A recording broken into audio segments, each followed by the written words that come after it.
Please welcome our key speaker, Dr. Roger Shan. Similarly, today we have a special chief guest on our premises, Dr. Jagdish Chandra Pokre. He is a former Vice Chairman of National Planning Commissions from 2006 to 2008 and as well as 2009 to 2010. He did from years from University of Thessaloniki, Greece, and master degree in urban and regional planning from University of Hawaii, and PhD in regional planning from Massachusetts Institute of Technology, MIT, Cambridge, USA. He has 35 years in the field of urban and regional planning, and his field of expertise are regional planning, urban economics, and development studies. And currently, he is the president of RUPSAN, Regional Urban Planners Society of Nepal. Please give him a huge applause.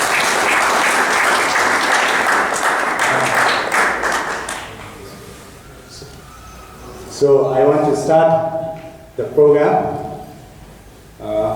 having some formalities. So I request 12th Executive President Professor Sumananda Vaidya to have a seat on the front desk.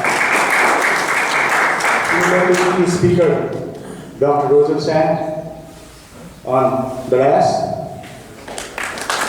Similarly, our Chief Guest Dr. Jagdish Chandra Pokre on the desk.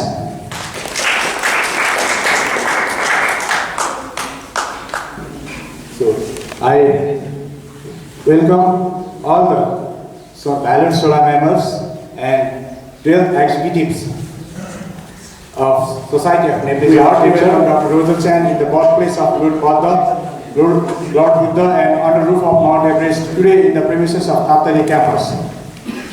We feel honored that Dr. Roger Shan has allocated some time from his busy schedule and during his stay in Nepal for this program, and we wish for his pleasant and memorable stay here in Nepal. Give him a huge applause.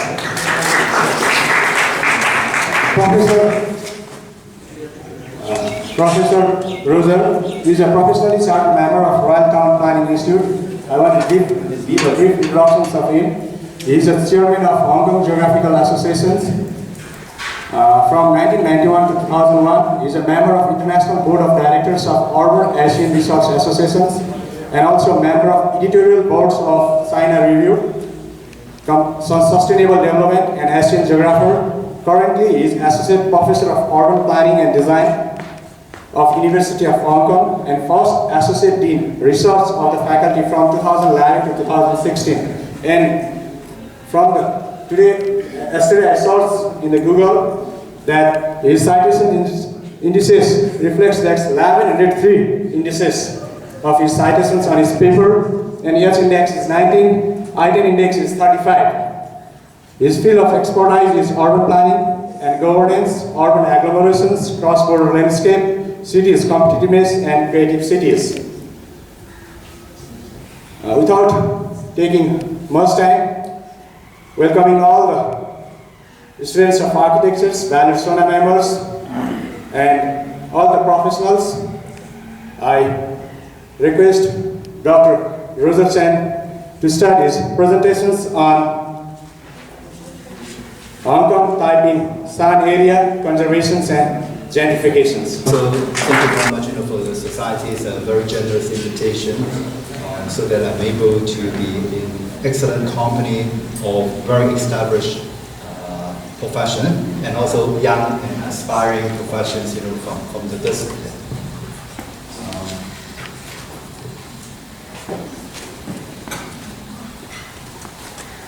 I will very briefly walk you through what I consider to be a very interesting project related to three issues.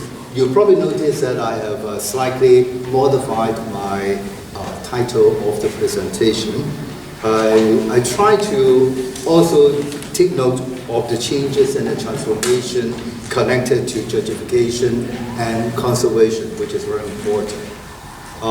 But equally important is that unless and until you try to work on the connectivity, this type of changes, is unlikely to work out. So, as such, I will try to take you through in my presentation with the title, not only about Hong Kong, Taipei, Shan area, which is actually the area of the discussion, but I will try to bring Asia's world city, i.e. Hong Kong. Hong Kong is trying to brand itself to be like that. As you can see, all the promotion, the skylines about Hong Kong is all connected with this area. But specifically look into an area in Hong Kong which has actually receiving a lot of attention for the last 20 years. Why this is the case? Earlier on, I talked to some of the young and aspiring architects in the room, and their impression about Hong Kong is probably Kung Fu movies and Jackie Chan. And I say, well, you only celebrate people with the most accomplished award when you lost all your hairs and you're walking very slow. So Jackie Chan is or something of the past. But the same can apply when we try to look into city.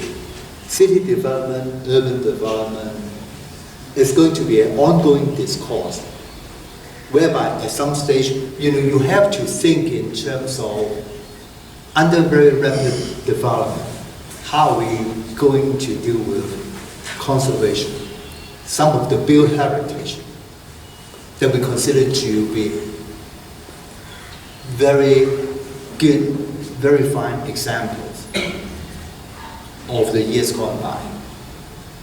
And this is not easy. And I can assure you that from the practice in the case of Hong Kong, which is a high-density urban environment, a very compact one as well, and equally important, it is economically extremely vibrant. So this is going to be a big challenge for a compact, high-density city like Hong Kong. The second point is that in the course of rapid urban development, the quick fix is actually to bulldoze things. You demolish it, you put new building. I think that's simple and easy. But this perhaps, will generate a disconnect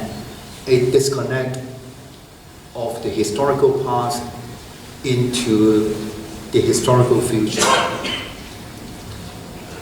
I mentioned earlier on why conservation is receiving very important discussion in Hong Kong.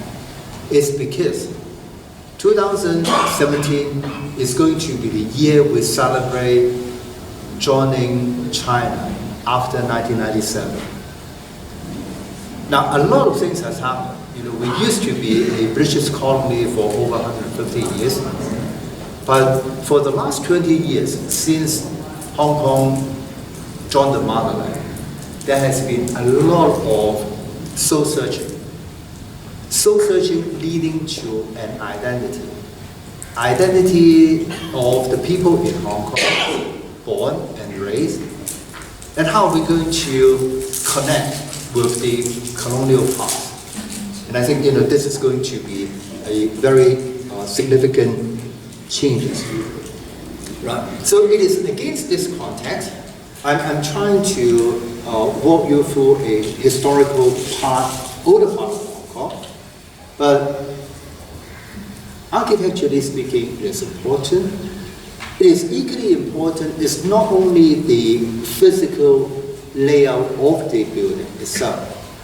It's actually the collective memory, the experience that people have generated from those buildings, the circulation of the activities that took place, in some of those buildings that make the place very special. Right? Remember your first kiss. Right? The building, the environment, you have profound memory of that. It's the same for people who live in a city. Right? It's your first movie so on and so forth. So that type of collective memory is not the memory of the individual. It's the people who share, who owns the community, which makes it very important. And in the past, people take Hong Kong as transient. People come and go because it was a colonial regime.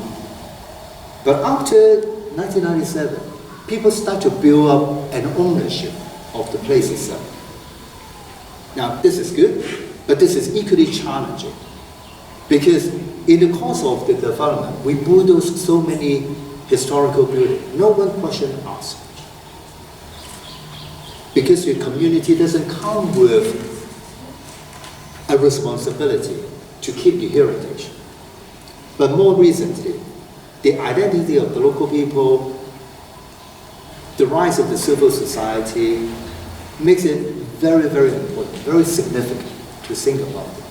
And as such, generating certain degree of tension within our community.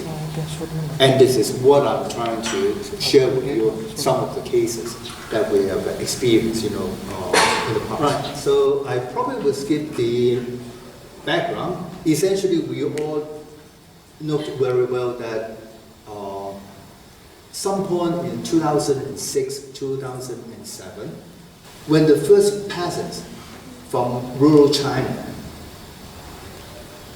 set his feet to Shanghai as a migrant worker. It is on that particular moment when he descended, from the long journey bus to look for a job. The population for the first time in the urban area surpassed the population in the countryside. So that was what we normally argue in terms of urbanization, in terms of the transformation. So you can see from this slide, since 2007, more than half of the world's population is actually living within the urban domain. And then by 2015, another 30 plus years, we're going to expand. Over 70% of the people will live. 3.7 billion people, what's that magnitude? Is all the people, 1.3 billion people in China, that 3.7 billion people now live in urban area. And then again, we are envisaged that the figure is going to double within 15 years. So this is the situation, this is the magnitudes that we're talking about in this context. This is not only a problem to individual cities. It's not a problem to big countries like China in terms of population. This is so commonplace. So that international organizations like the UN already promote Millennium Development Goal, Millennium Development Objectives since year 2000. And the latest development is not only trying to advocate economic development, but also development with a notion of sustainability. So what are those? That is the 2030 Agenda for Sustainable Development, including, first and foremost, poverty alleviation. We understand very well that the Gini coefficients arise in the wake of rapid urbanization and economic transformation. It's going to bring in poverty, right? Famine, hunger is the second. The third one is good health and well-being, quality education, gender equality, clean water and sanitation. I was given to understand that one of the very important infrastructure happening in the country, and in particular in the capital city, is actually sewage development, clean water project. Right? So this is key. Affordable and clean energy. Right? This is very important nowadays. When we try to move away from highly polluting economic growth, industry, innovation, and infrastructure, reduce inequality, so on and so forth. So those are the 17 principal objective that United Nations, advocate, preparing for the future development in year 2030. Right. So back to Hong Kong, this is a graphic simulation of the time lapse of the changes.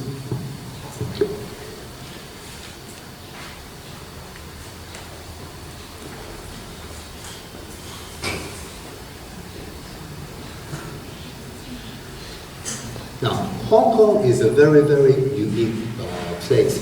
It's in a way similar to Nepal because we also have mountains. But unlike Nepal, which is a land-bound country, we also have a beautiful Victoria Harbour. This time-lapse simulation gives you the idea over a course of 100 years, from 1887 to year 2003, how urban area in Hong Kong actually gained its expansion and the development, and in particular on both sides of the Victoria Harbour. Hong Kong is a very compact city, as I mentioned earlier on. Over 6 million people on a total land area of under 11,000 square kilometers. It's a very small place.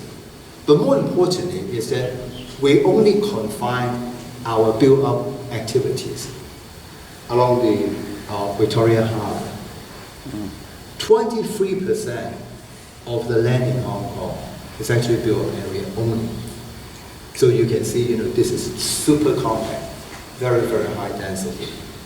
And then over the last century, we actually claim land from Mother Nature.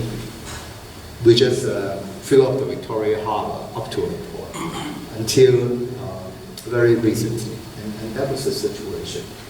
This gives you a general ideas about how things have evolved, and then we deliberately try to make things, very much within. As I mentioned, this is a historical background. This is how we try to showcase some of the very distinguished buildings that has been constructed and preserved over the years. Not everything, but there are some. So the Architecture Society, SONA's counterpart in Hong Kong, also have program to promote the heritage that you can sign up and to understand and appreciate the type of changes. But this is not enough. This is not the only way that we try to look into this process. And on this point, I'm trying to sort of identify the three keywords of my presentation. Gentrification's idea is important. It's important because Neil Smith, one of the first proponents, argue about gentrification, is to capture this process of changes and the development.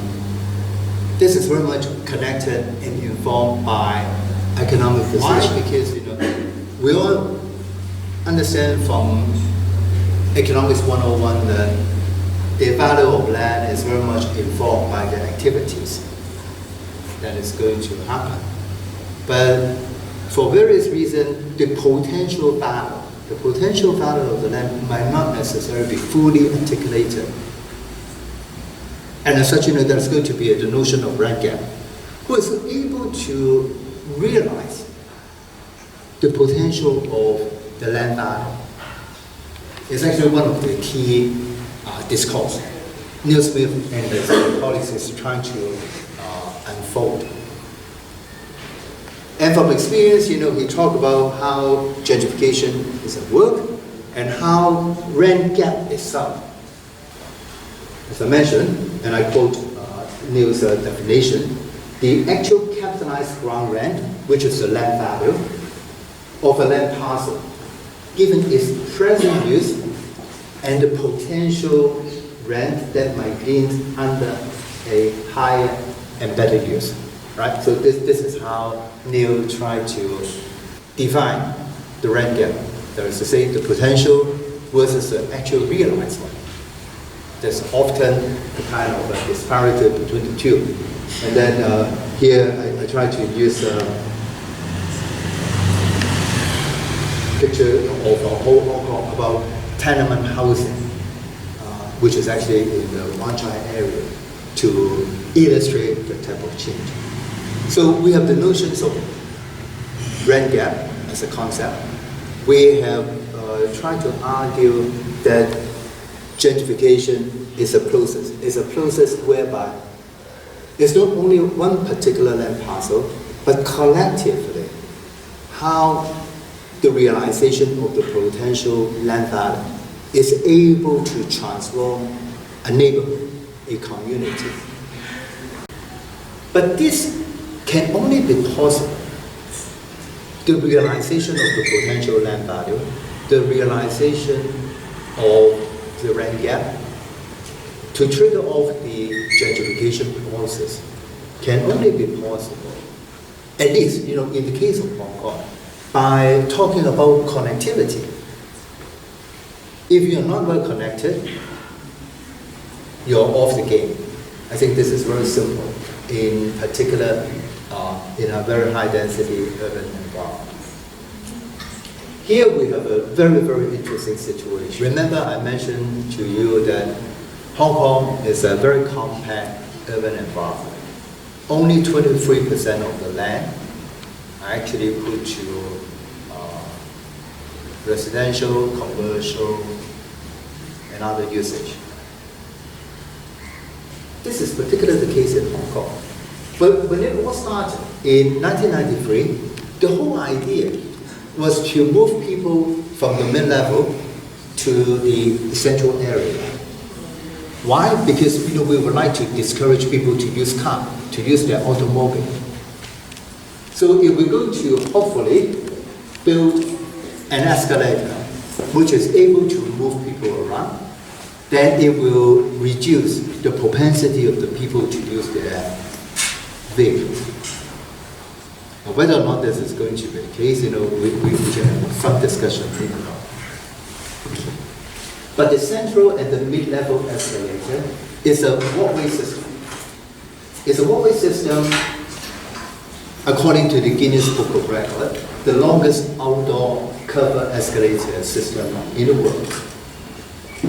The system covers 800 meters in an elevation of roughly 135 meters from bottom to top.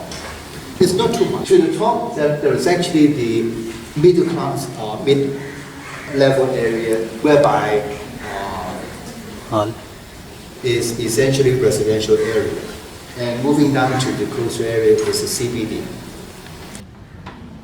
But because of the improvement of the connection, it somehow regenerates the neighborhood itself, which used to be the backwater of colonial Hong Kong, into boutique restaurant, cafeteria, and also sitting out area, afterwards.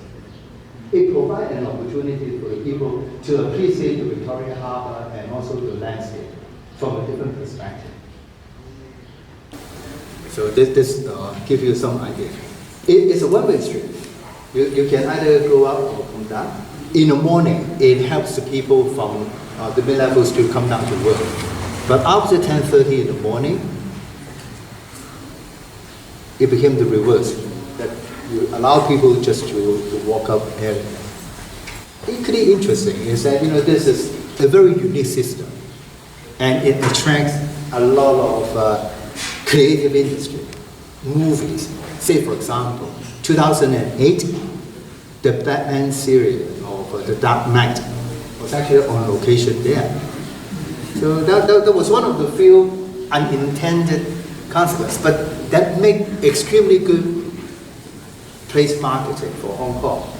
Because whoever watched The Dark Knight will remember that experience of Batman perching on the tallest building in Hong Kong, the IFC, and sort of have a free dive into one of the buildings next door. So the whole skyline of Hong Kong was very much captured in this whole process. And it was on location in this particular site in the escalator. And a lot of people, would like to see for themselves the charm and the excitement, related to this. Right? So that is one of the issues about connectivity. And then in the next 10 minutes or so, I'm going to walk you through the 3 projects that is related to this type of transformation. Right? Remember, I started with talking about the very compact, high-density development. Second point, we talk about the increasing urbanization, not only in Hong Kong, but worldwide. Thirdly, I share with you the 3 C's: the connectivity, the gentrification, and also the conservation.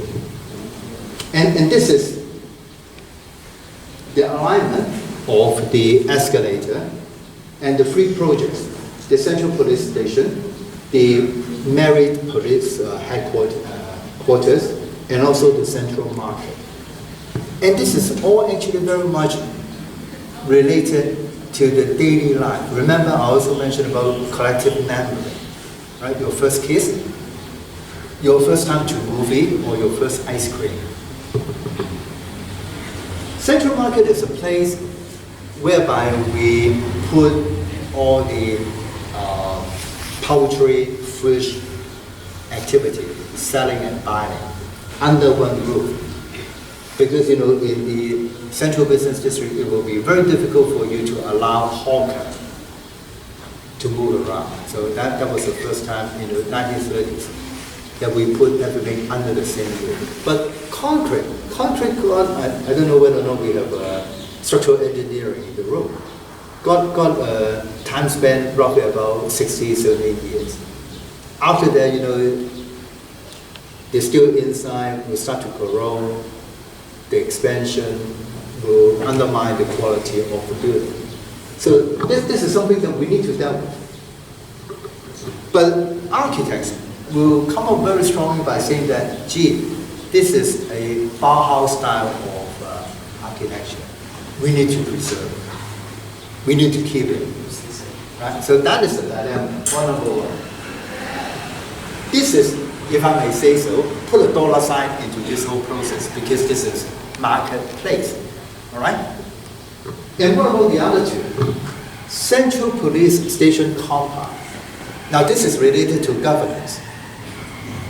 We have a magistrate, we have a government court, we have a police station, we also have a jail there. Now this is very interesting, 3 in 1 within this Central Police compound.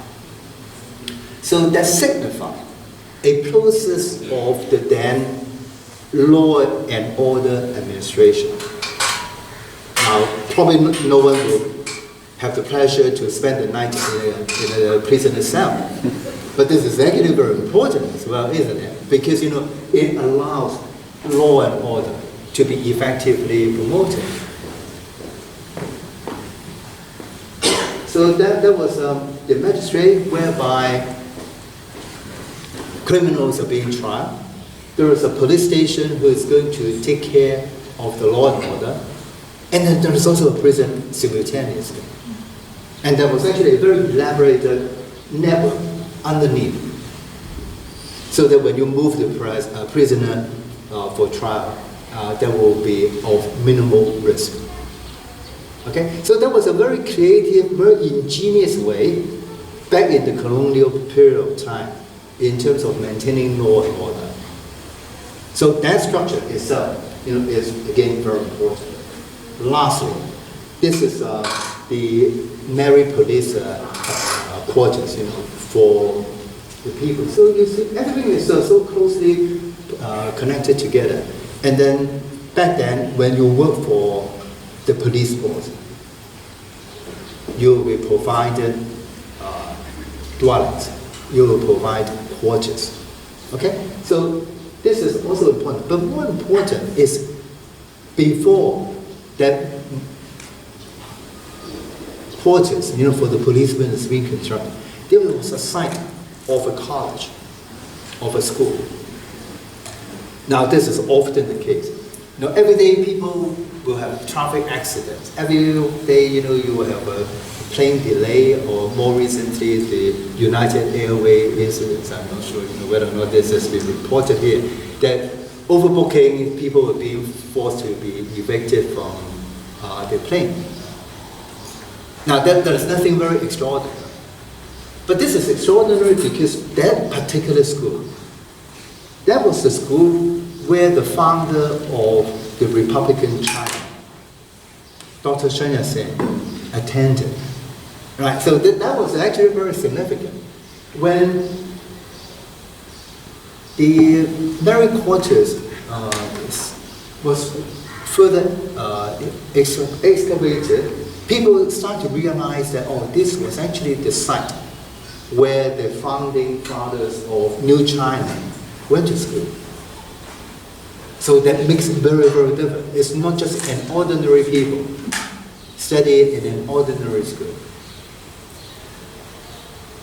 Again, I mentioned in my opening sharing that since Hong Kong being part of China, the degree of ownership started to increase. Then people try to dig deep into the history, and then they think this is important.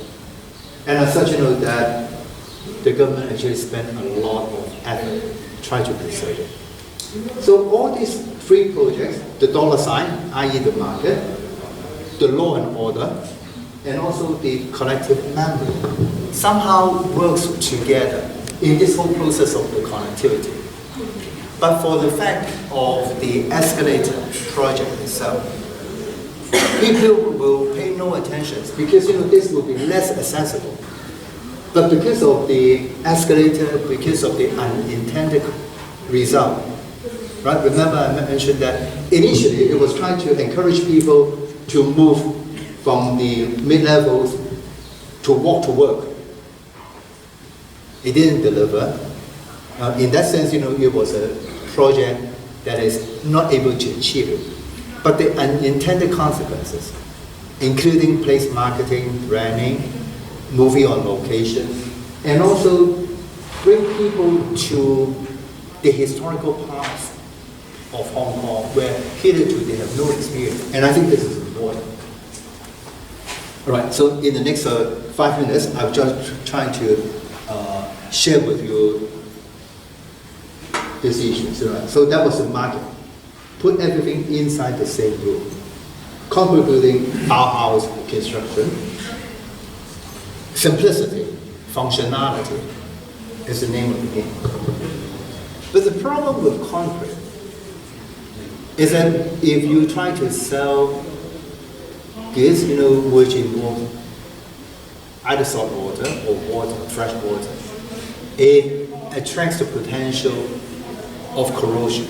And this is exactly what's going to happen here. It is located in the core area of our CBD, extremely variable site.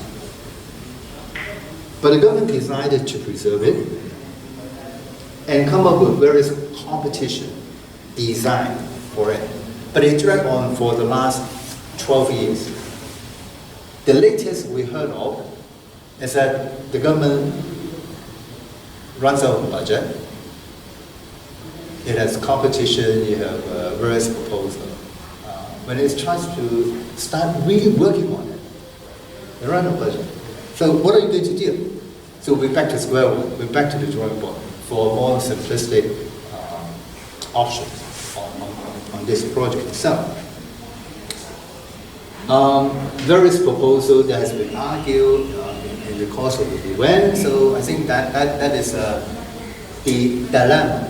In as much as you love to preserve, to conserve, that is also a very important dollar sign related to this. The second one is the Central Police Station, as I mentioned earlier on. It comprises of a prison, it comprises of a police headquarters, and also with the center of the freeze one combination. So architecturally speaking, this is very, very nice. But again, we no longer have the Victorian construction experience, the craftsmanship, the brick and mortar skills, to preserve it. So, lo and behold, the Hong Kong Jockey Club comes to chip in the renovation cost. And next year, 2018, will be the year that the whole project is going to be completed. Of course, this will no longer be a place where the prisoner will be kept. This is no longer the place where you'll be trial, you happen to be criminal. But this is going to be transformed into boutique, restaurant, cafeteria, so on and so forth. But the structure itself is going to be preserved. So in this case, thanks to the Jockey Club contribution in this regard. Now that's the police station. And then this is the third one. This is the third project about the proposed changes. That was an existing layout of the central police compound. The magistrate, the prison in the back, and also the barrack of the police station. And this is the work in progress. We try to build on the existing infrastructure related to this. And then this is the PMQ. PMQ, remember I mentioned 1930s was actually the central school where Dr. Shan attended. And subsequently it was built to a police merit quarter. And by 2010 or so, they tried to decommission the whole process. We keep the structure itself, but it turned out to be a place for the creative cluster to promote local artists, to promote local design. So that is a place where you do not have to pay for a premium for a shopfront in central area. But this is a place where we try to encourage budding talent in Hong Kong, who is able to showcase their projects, their work, their design. And again, this seems to be very popular. Remember, this used to be residential area, cubicles, for rank and file policemen. Some sort of renovation happened, and then we have a very nice courtyard, and also dining out facilities, in the course of this type of change. And since it opened its door 5 years ago, it's been getting very, very popular. And that is one very important idea. To conserve is one thing. How are we going to come up with a proposal that we're able to conserve and attract people to come? Now, this is a very, very long debate. I think, I welcome your input later on. Because usually, more often than not, is that it's going to be very expensive boutique restaurant that is able to come. How are you going to strike a balance between the existing use and then the future use itself? It's going to be, again, I have another slide, video on this. You're welcome to check out for yourself afterwards about the comment of the people who patronage the PMQ as a creative hub, as a hub for budding talents and design. Very last footnote on this one is about the Windy Street preservation, which is just opposite the PMQ. This is typical tenement house building of Hong Kong in the 50s and the 60s.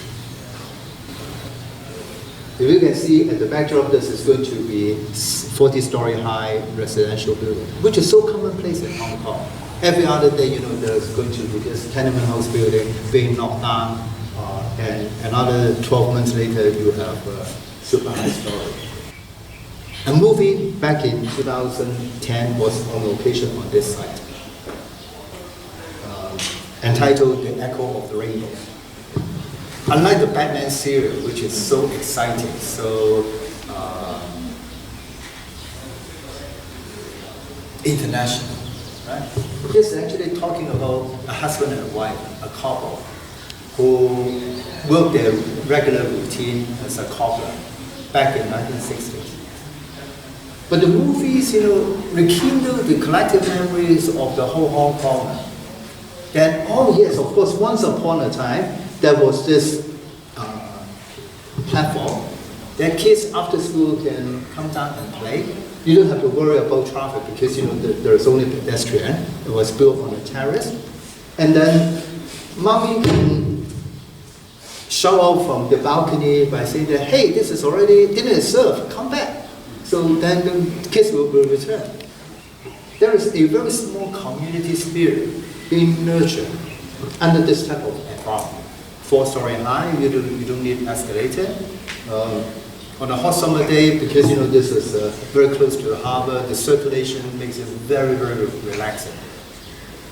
So people will say, yes, we need to preserve it. We need to maintain so that our future generation is very much aware of what's going on. It need not to be always a glass window, super tall skyscraper to represent Hong Kong. So that was the debate and the discourse. Let me just wrap up by sharing some thinking about these Hong Kong practices. Remember I started my talk about Asia's world city of Hong Kong being one of the high-density cosmopolitan cities. Like a lot of cities undergoing this very rapid process of transformation, we are under enormous pressure. If we need to sustain the momentum of change, we need to be ahead of the game. We need to be like London. We need to be like New York. And facilitate that process to change. We cannot turn Hong Kong into an architecture museum, right?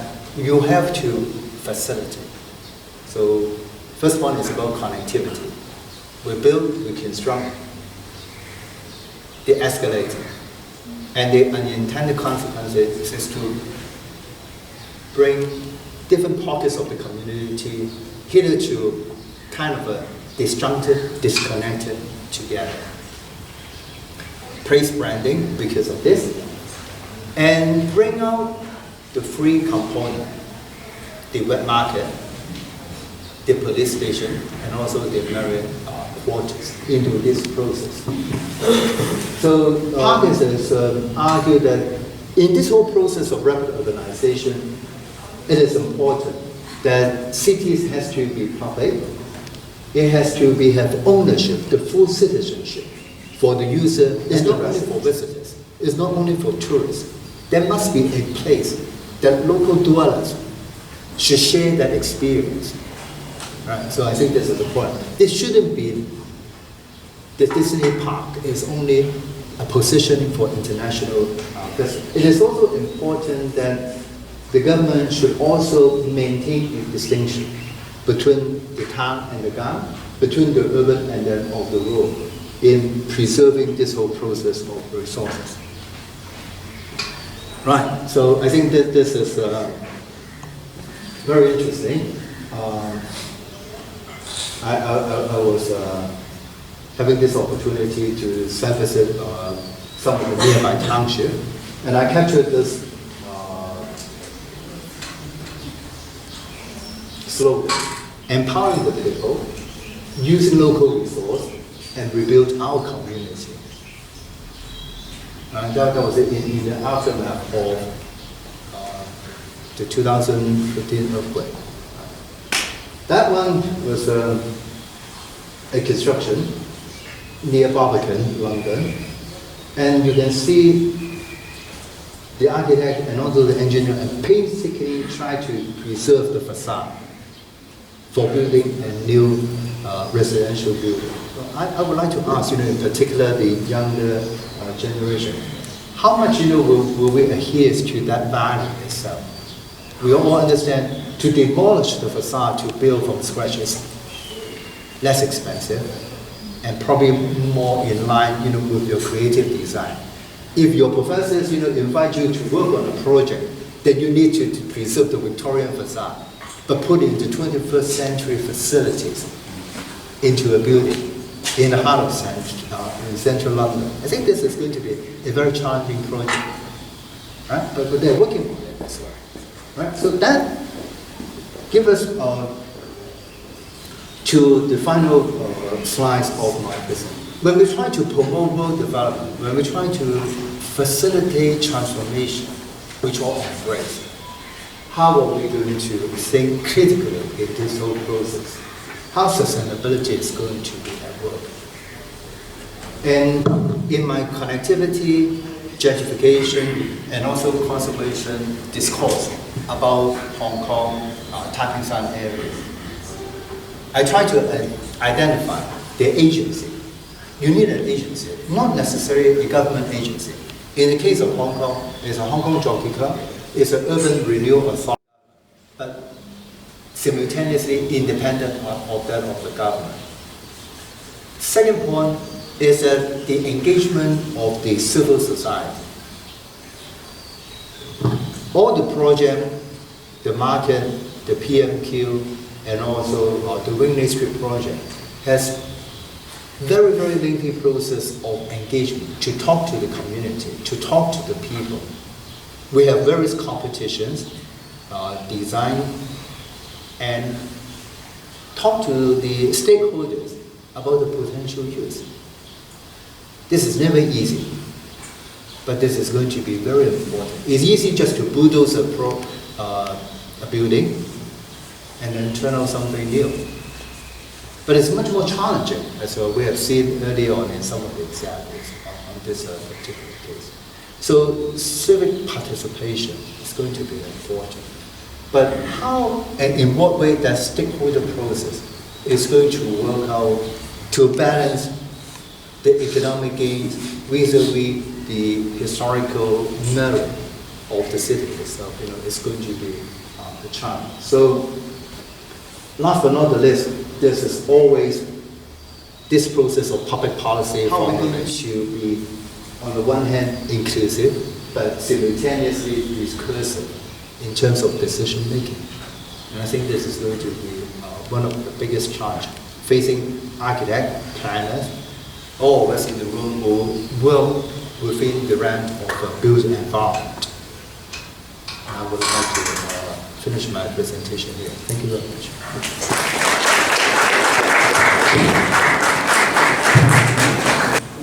And even now, if you go around all the Road Square, you can still find a big dilemma on how we should go about, getting things to the right order. And the right order is, in fact, diminishing from our perspective. And that is to say that the conservationists are sitting among, and glory is always taken by the journalists who do not know much about how we should go about doing things. And the very emerging thing in this part of the country is the structure. And we are more, our government is more keen to finding a good structural engineer than finding a good architect who knows how to get back, how to connect. As you said, you're talking about those 4-story buildings where a mother would call the child who would be playing around. And in this, in our context, we're simply erasing not the memory, recent memory which is 50 years back, the memory which has been there since centuries. So, of a person of his stature, I want your kind of people suggesting our government, if not the government, maybe we try to find a way so that we can mobilize the community of architects here in Nepal, so that we get the road to rebuild the city. What do you have to say on that? That's my first question. Thank you. For the challenging questions, I think this is actually examination questions, for the student as well. We ask ourselves every now and then about this process. Now, naturally, it will be not very appropriate for me to pass judgment on your practices. But I think in broad and general situation, whereby you have natural calamities passive, arguing for or leading to new development and this is going to be an opportunity that not only the architects, but all the stakeholders involved in the whole process should try to work on.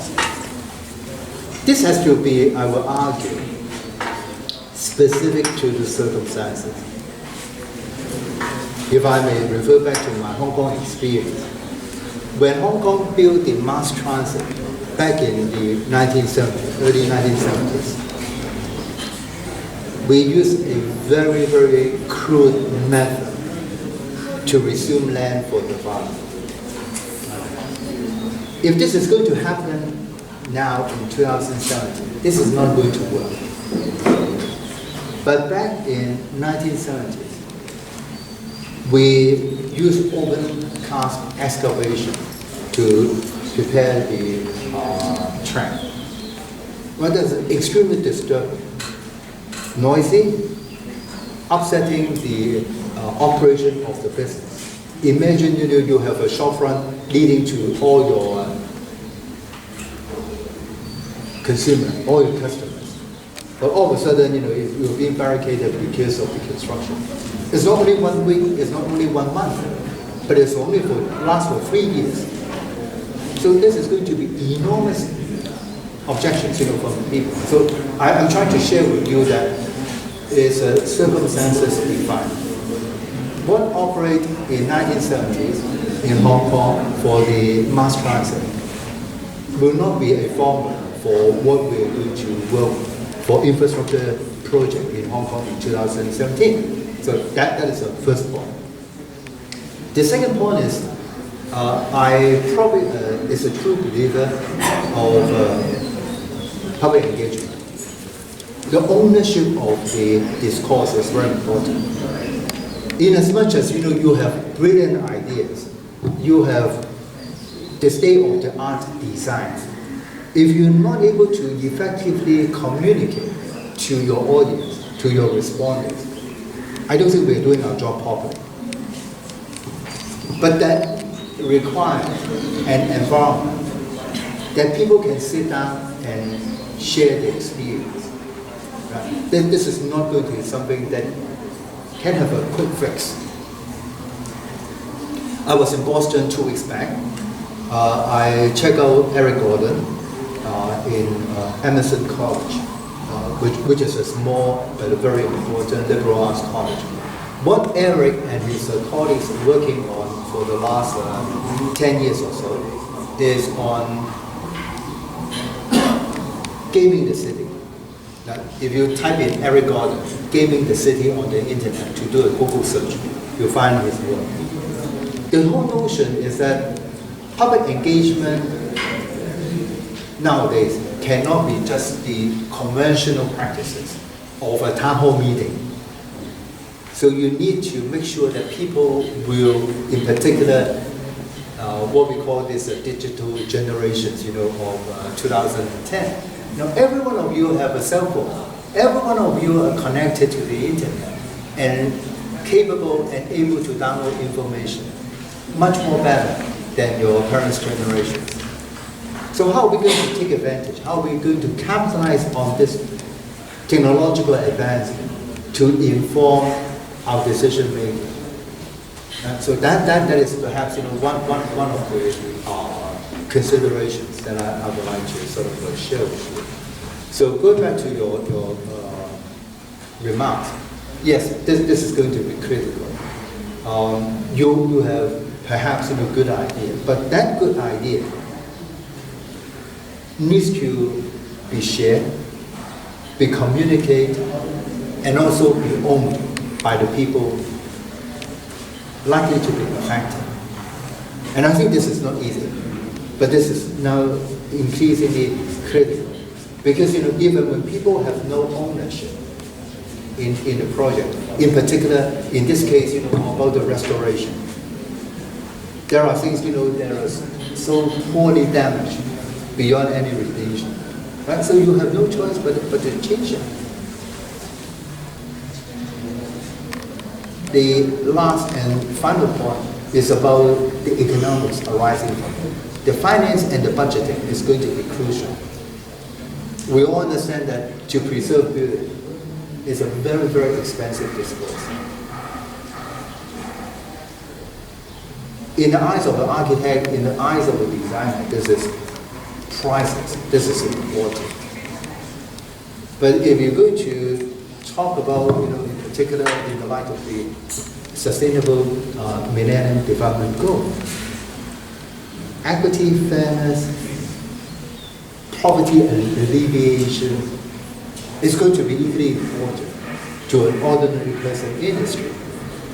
So how can the professions able to come up with a proposal that is not only in the long-term interest of the community, no doubt about it, but at the same time to convince the community that together they can build a better project. That would be my take on that. And some of the experience that we have generated in the case of Hong Kong strongly inform us that not because we are professional, we're able to come up with good proposal. That good proposal has to be in the minds and in the hearts of the people who dwell there, who call the neighborhood their home. And I think this is going to be very challenging. Thank you. Dr. Rosal, I would like to thank Dr. Rosal for his valuable time during his stay in Nepal, and he has devoted certain time for this talk program, and also wish for his pleasure moment that you will have during his stay in Nepal. Thank you, Rosal, from our Society of Nepalese Architects, as well as from the students of Thapthali campus, and also from the sites of all the valued SONA. Now, I request our valuable as well as prominent architect as well as prominent planner who served in National Planning Commissions from 2006 to 2008 and as well as 2009 to 2010, and has an experience of 35 years in the area of urban planning. I warmly welcome Dr. Jagdish Chandra Pokhrel to give his speech. Thank you, Sujit. Chair, SONA President, Mr. Biden, Professor Shan, distinguished listeners, such a wonderful audience. You don't get them very often. So, let me tell you this, I'm really sort of excited again by the reintroduction of architectural discipline to myself. I kept moving from architecture to regional planning, to development planning, from designing a house to sort of regional design, regional planning, and then to national level planning. Bigger and bigger, more abstract. But this thing is making things so concrete that I feel like going back and doing some of the things that I used to do during my few years of practicing architecture. I will go back and look at some of the few buildings that I have designed in this city in the 80s and see where I made mistake and what I could learn from there. If I were to do the same thing again, how differently would I do it? That's the basic question I am going to ask. Thank you, Professor Shan. It's a wonderful lecture and very insightful. There are few concepts I think we can carry home, and I really appreciate you for those concepts. One is the cities and the sustainable development goal, the 17 goals. I think it's very important that we start thinking in terms of those goals. Of course, we have set, United Nations has set some kind of timeline for this, but this is something that will keep continuing. this is not going to end by 2030. Okay. We'll be learning and we'll be doing things continuously as we design sustainable development goals based on the Millennium Development Goal achievements. Same thing applies to other sort of aspects of designing a city. This unintended result, I think this is something very, very interesting for us to keep in mind. Many things. Our friend, one of our professors used to say, architects think they are next to God. Clearly they are not. So if we start sort of, that was in a lighter vein, if we start thinking that we are also learning while doing things, I think we'll start appreciating the unintended results. And the value of unintended result will start sort of enrich our discipline. I really love that terminology. This happened, of course, students and professors who have been practicing architecture and city planning in Brazil. When they were designing the city, the country's headquarters, of course, those days it used to be a model, right? So, but the kind of life, the liveliness, the beauty, the kind of community feeling, the kind of things that were happening outside planned city was something that was for the planners to learn from. Though inside it was designed very nicely, but still the kind of ownership, community engagement, happiness, dynamism, liveliness could not be found in the planned city. So this is something for us to think, what makes this unintended result and how to learn and design in the future while learning those valuable things from the unintended result. I wanted to, these are some of the things I really I have kept in mind, and this rent gap and the process. Gentrification happens because of economic transformation. Gentrification cannot happen in the absence of economic transformation. For us, for the Nepali people, still there are very few places where we can see this economic transformation translated into the space. In other places, we are still designing the cities. From rural, we are just trying to sort of consider ourselves, define ourselves as rural. Give an example. If urban sort of means people living in municipal area, then in the past a year and a half, 58% of Nepalese are urban. Okay? What that basically means, we are aspiring for urban living, but there are very few really functionally or personally urban centers. So this is both opportunity and challenging. So when we think of the gentrification, probably there are few examples we can relate ourselves and learn from. One example that I sort of cherish is whether that is exactly gentrification or regeneration. Difference between regeneration and gentrification, again, I think Professor Shan is in a better place to sort of separate.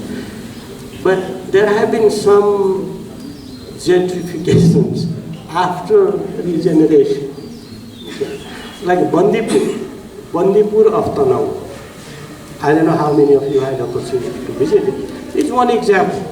And what helped to regenerate that city, that township, is the school, that Notre Dame school, that school. It was actually decaying. Bandipur was very much decaying before that school came here. So I think, and other people of course joined hand, and it's a very nice, nicely rejuvenated, revamped, reconstructed city now. For us, one very important part is this concept of urbanization and our restructuring of state. There are very few urban centers actually, but we are designing so many cities now. It reminds us, Professor Shan, it's like we are in the 60s. Okay? Like in the 60s. We are saying we have been designing 10, 20 big cities in different parts of the country. I mean, for other people, urbanization has already taken place, industrialization has already taken place, and they are transforming the space to a different level. For us, we are trying to introduce urbanization. So it's a very different kind of challenge and opportunity. What we might draw from this gentrification of Hong Kong is that for Kathmandu, for Bhaktapur, some of the city centers, which have a very rich architecture and culture, how to preserve them, how to connect them, both temporally, intertemporally, and also physically.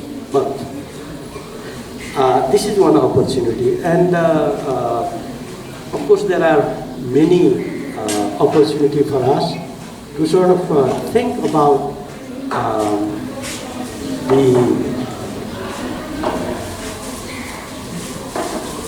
the very concept of economic transformation. The slides which you presented again, that the cities should be connected at a one-way plan with the regional economy, and the regional economy with the global and international. In order to make cities sustainable, I think it's important that we keep in mind this. So where I'm trying to relate this for our young professionals who will be entering into practice very soon, all these 273 plus, right, municipalities, 273 metropolis, sub-metropolis and municipalities, all of them will be demanding architects and planners. This is a big challenge, and it's a great opportunity also to sort of demonstrate our capacity to regenerate the old places, and at the same time design new cities such that they are sustainable, and they are happy cities, they are green cities, they are smart cities, and of course this country moves at a higher level when we assume the economic activities that are likely to take place. So I think it's an amazing time that all these 744 local level governments, 744 local level governments will need planners and architects. They will. So I should be preparing for this. And this is a challenge for the professors and teachers, that how to connect with this reality, and when our students graduate from the class, how can they be engaged in this big space redesigning sort of national exercise.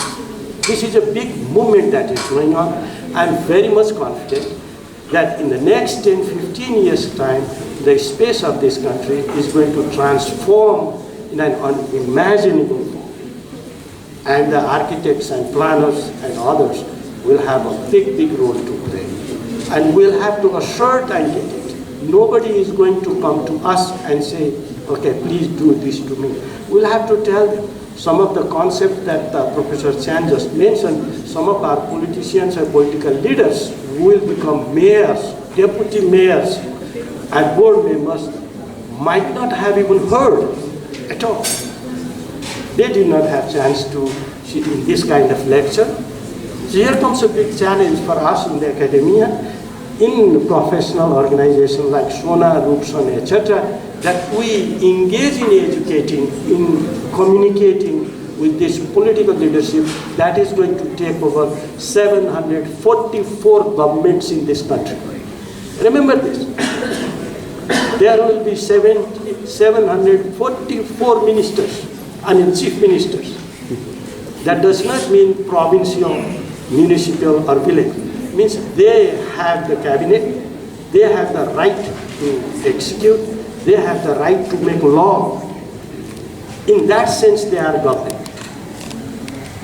गाउँपालिका, नगरपालिका, उपमहानगरपालिका, महानगरपालिका सबैले आफ्नो कानुन बनाएर implement गर्ने अधिकार छ आफ्नो टेरिटोरीभित्र।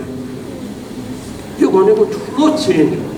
त्यसैले you might want to go back and look at what are some of the provisions in the Constitution, what are some of the rights of these government units, and we should start finding our space where we can contribute.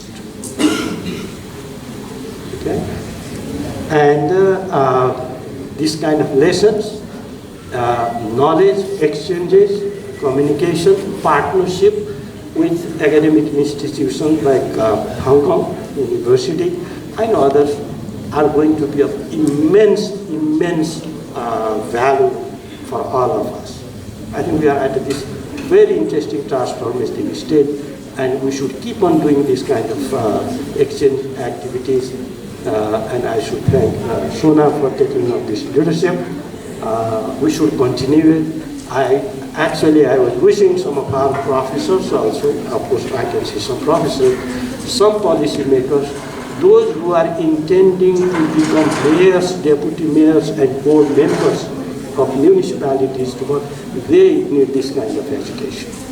With these notes, I thank you, Mr. Chair, Shan, and Sudip, General Secretary of SONA, and all the professional colleagues who gave me this opportunity to share with you this idea. Believe me, I have immensely benefited from what you presented today. Thank you, everybody. Campus Chief, I request Assistant Campus Chief Sri Hari Thapa to give vote of thanks. Mr. President of SONA, key speakers, Mr. Rosa Chang,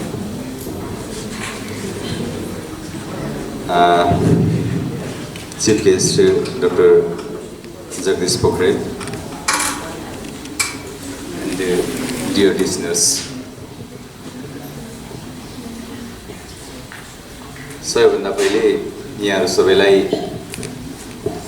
जुन मञ्च हामीले provide गर्यौं त्यसको लागि यहाँ सबैलाई धन्यवाद दिन चाहन्छु जो उपस्थित हुनुभएको छ। यहाँ सबैलाई स्वागत पनि गर्छु। सोनाले स्वागत गरिसकेको छ।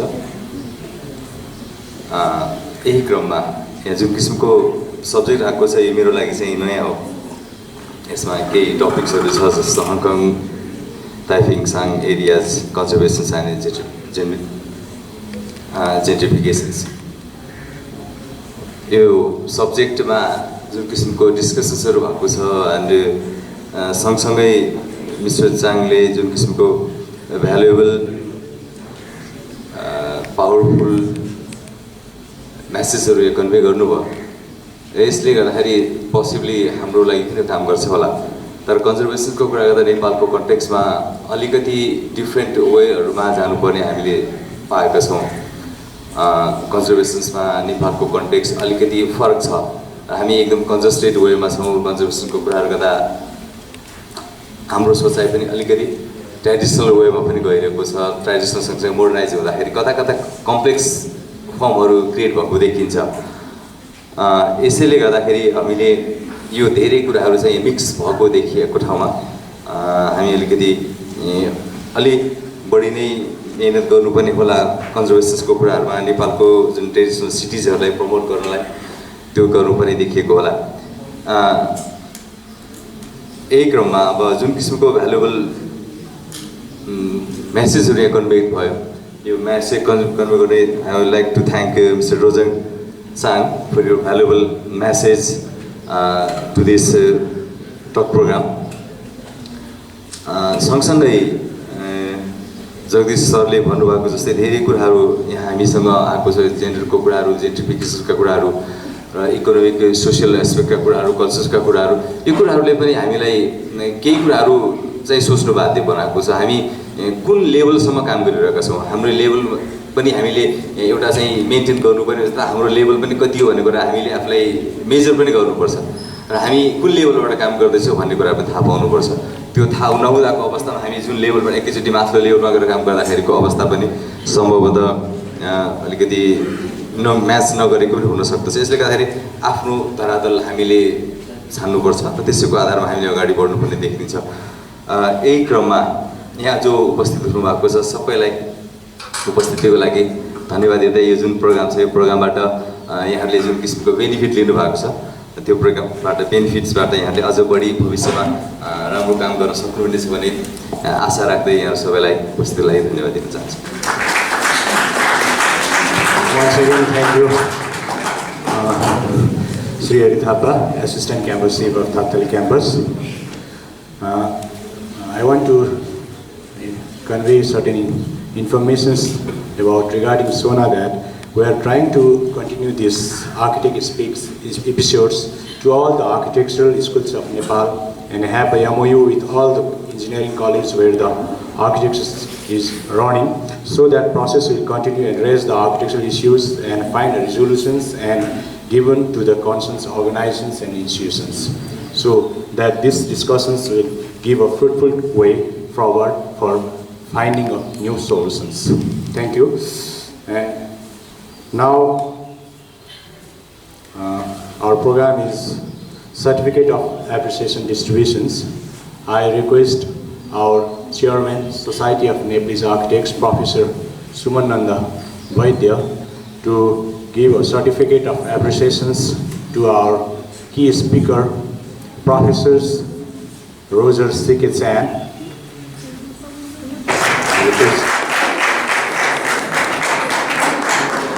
And also I request Professor Sumananda sir to give a token of love to him.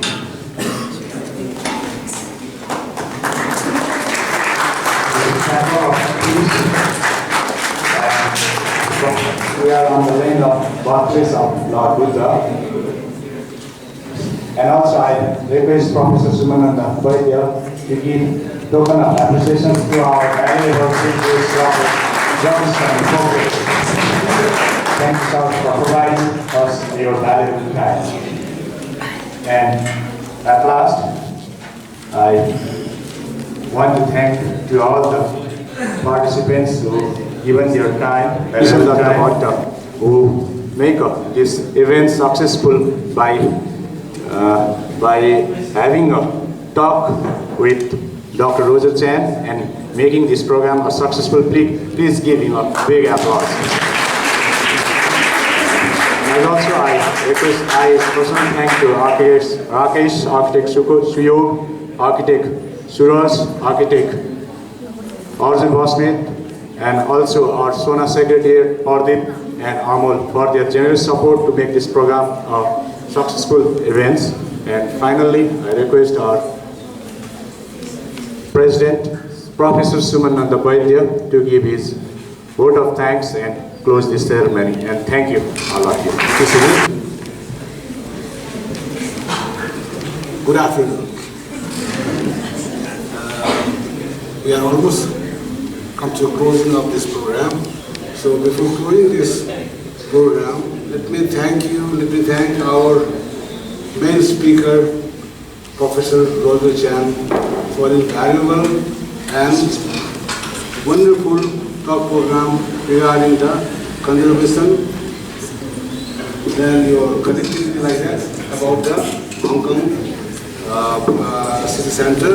Thank you very much for your kind presence, and we hope you had a nice day in Kathmandu, and we wish you all the best. And we wish you to have this type of talk program in the coming days also. Thank you very much. So I would like to thank our chief guest of this program, Dr. Ravishan Pokhel. Is my friend, he's an architect and also is a urban planner. he was the Vice Chairman of National Planning Commission. Thank you for your gracious presence in this program. Thank you. And also I would like to thank all the students and teachers of Public Campus and the guests for attending this program, talk program. This is our SONA's second architect speech program. So we are going to have this type of program in the near future. And we continue also inviting you all in this program. With these few words, I close this program. Thank you very much.